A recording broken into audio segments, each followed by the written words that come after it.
Mad Hatter's execution takes place at dawn in the Red Queen's courtyard. Originally, the morning was described as a red sailor dawn. As we experimented with the color palette, we started to lean towards a more traditional warm morning sun with cool shadows. Careful attention was paid to make sure that we didn't get a lot of green in the transition areas between sunlight and shadow.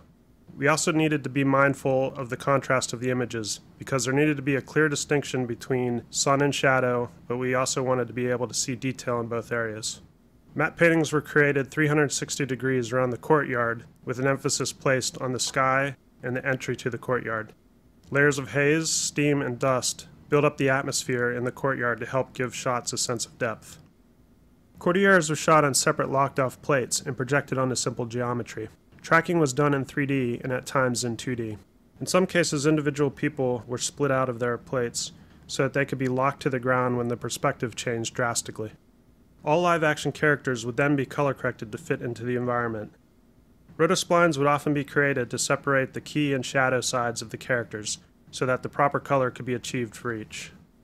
The Queen was shot on a 4K plate so her head could be made larger compared to her body without losing detail. Special attention is paid to how the neck warps into the collar of her dress, and other proportions like her shoulders and waist are subtly changed. After the courtiers are added to the plate, the shots are reframed to work with their new proportions. For the Tweedles, Matt Lucas was shot in 2 takes and then split together to get the final performance. The animation was done to match the live-action performance. The plate of the Tweedles' faces would then be composited into the CG. Finally, any discrepancies between the CG and live-action faces would be reconciled by a combination of 2D tracking and image warping to make sure that the elements locked together.